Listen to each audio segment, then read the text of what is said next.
Bravin, você que tem um laboratório de motilidade, trabalha muito, tem experiência vasta com teste de hidrogênio inspirado, como abordar essa paciente, uma paciente como essa, como você poderia passar essa experiência de um centro de motilidade para todos nós? É, Boa noite a todos. Para mim é uma honra estar aqui mais uma vez, né, junto com a professora Maria do Carmo. E o bom de estar na mesa assim, a gente fica um pouco exposto, mas faz parte. O nível de atenção sempre é, aumenta muito e a gente acaba aprendendo mais ainda, né? Muito obrigado, professora. Muito obrigado. É uma honra estar aqui. Bem, eu queria primeiro fazer alguns comentários. É um caso assim muito do nosso dia a dia, mas é que a gente sabe que tem um impacto muito grande nesse perfil de paciente, né? Uma paciente que vive um nível de responsabilidade muito grande, muitos compromissos sociais, happy hour, reuniões, e isso impacta muito na qualidade de vida, né? Isso aí a gente vê com uma certa frequência, né? E, primeiramente, o diagnóstico é clínico, né? A gente vê que uma paciente sem sinais de alarme, a gente até pouco tempo evitava até pedir exames, né? No máximo, exame de fezes no nosso meio, né? Um tratamento empírico, mas o Roma 4 ele abriu um leque de opções e ele realmente demonstrou que era interessante um mínimo para a gente tentar melhorar a resolução desses casos, né?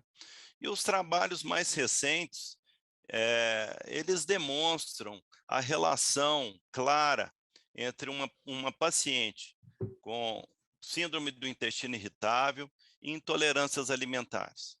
Então, a exclusão de intolerância à lactose, ela deve fazer parte da rotina e faz parte da rotina dos meus pacientes, não propriamente com teste respiratório, por conta do custo, né? Mas a gente valoriza o teste sanguíneo, tá? Entretanto, a gente sempre pergunta se teve sintomas durante o teste, né? Eu acho que isso aí é super importante. E a presença de diarreia, né? Nas primeiras 8 horas após a ingestão da lactose, isso teoricamente, por si só, já é diagnóstico presuntivo da própria intolerância à lactose. Uma coisa que é interessante é em torno de 50% dos pacientes com síndrome do intestino irritável têm um teste positivo de intolerância à lactose, né? Outra intolerância muito comum nesse perfil de paciente é a intolerância à frutose, tá? Os trabalhos demonstram que em torno de 30% dos pacientes, tá, com esse perfil têm intolerância à frutose. Então, na minha prática, né, que faço o teste respiratório, quando eu me deparo com esse perfil, com intolerâncias diagnosticadas, esse é o principal perfil que eu tento, por exemplo, uma dieta FODMAP, por exemplo. É exceção no meu dia a dia, entretanto, é um perfil que se beneficia muito mais com uma dieta restritiva, tá, do que um paciente com testes negativos para lactose e frutose, tá? E em relação à dieta, aquele paciente com esse perfil que chega ao consultório esperando que a gente que trabalha com é, aparelho digestivo, né, que ele vai chegar lá e vai sair com uma prescrição de uma dieta, e a gente sabe que isso aí é um trabalho específico e que demanda muito tempo. Aquele paciente que tudo que come, doutor, eu estou passando mal. Eu tenho esse perfil, aí eu já não sei o que eu como, então prontamente uma avaliação, uma ajuda dos colegas da nutrição, eu aciono. Em relação ao supercrescimento bacteriano, né, é o seguinte, em média, né, os trabalhos demonstram, as meta-análises, que o paciente com predominância de diarreia um teste de lactulose positivo, né, é em torno de 50% desses trabalhos, tá? Enquanto de glicose, como substrato, em torno de 20%, tá? A gente aqui em Belo Horizonte hoje, a gente tem preferência por usar a lactulose por ser mais sensível. E a gente está procurando sensibilidade. Qual que é a importância do teste respiratório positivo? O teste respiratório positivo, ele tem um valor prognóstico importante. A gente sabe que esse paciente com teste positivo, a chance dele responder ao antibiótico aumenta em 3 vezes, tá? Em comparação ao paciente com teste respiratório negativo, tá? E eu acho, né, que uma paciente com esses sintomas de longa data, com um impacto grande na qualidade de vida, ele precisa desses testes, tá? A outra coisa que eu não abro mão é a da calprotectina fecal, que prontamente me leva a pedir uma avaliação do pessoal da proctologia, tá? E junto decidir pela colonoscopia, tá bom? Essa colonoscopia, mesmo estando aparentemente normal, merece múltiplas biópsias, né, Uzui? Você comentou aí, são múltiplas biópsias, né, para afastar a colite microscópica, apesar de que é um erro diagnóstico que é conhecido, né, mas o perfil do paciente, em geral, é um paciente mais idoso. Então, o paciente é um perfil mais de um paciente de outra faixa etária, apesar que pode acometer também uma paciente com esse perfil. Tá? E uma coisa que, sinceramente, eu vejo em uma série de trabalhos em relação a erros diagnósticos do síndrome do intestino irritável, eu vou terminar essa fala minha até com uma pergunta para a doutora Maria do Carmo.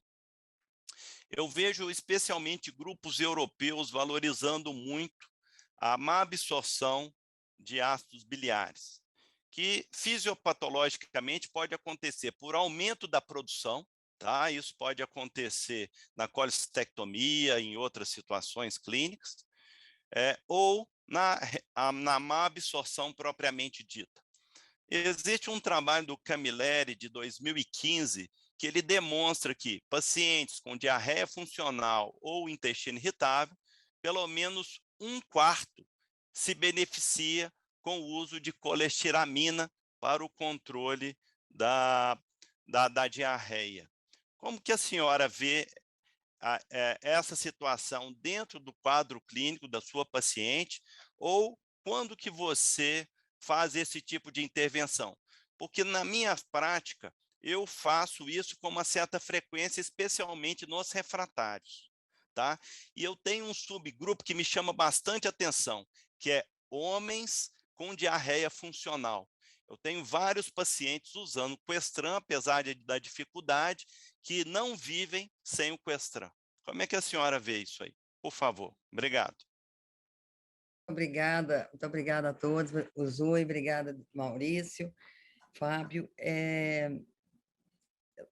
Começando ali, só complementando o que o Eduardo falou da colite microscópica, você também, Maurício, eu estou com uma paciente hoje, tratando colite microscópica, de 38 anos, médica, nossa colega, ela trabalha na atenção primária, usando antidepressivo, Sim. que é uma das causas, ela usa sertralina há anos, e deve ser a causa.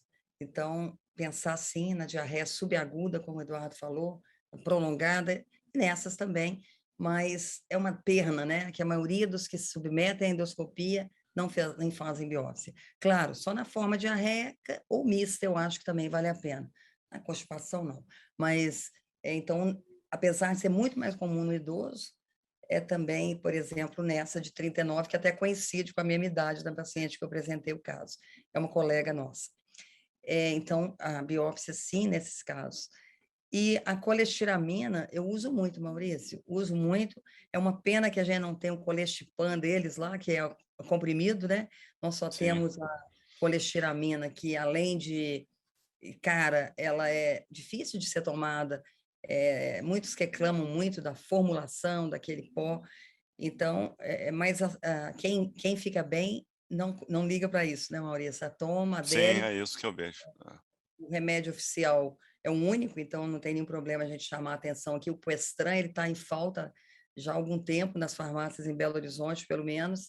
Então, a gente tem usado até manipulado, porque alguns pacientes realmente precisam da colesteramina. Parece que esses pacientes têm aquela deficiência de sais biliares, e nos Estados Unidos eles já têm 2 comprimidos, né? Estudam muito isso a clínica Mayo, lá do professor Camilleri. Nós possivelmente chegará aqui também. Então, é assim, tem um subgrupo que responde muito bem a isso. Qual a dose, pessoal? Para a gente deixar para todos. Super individualizada, Fábio, super individualizada. Eu começo com meio envelope até 2, vai depender de cada um. Aquela diarreia Cada resposta. pós-colestectomia também, né? Muita gente tem pós-colestectomia, típica também. Muitos usam, alguns usam e melhoram muito. Às vezes um envelope, às vezes meio. Tem gente que toma até meio, dia sim, dia não, e sente que dá para resolver. Então, ela deve ser muito individualizada. Não é uma dose que tem uma regra para todo mundo.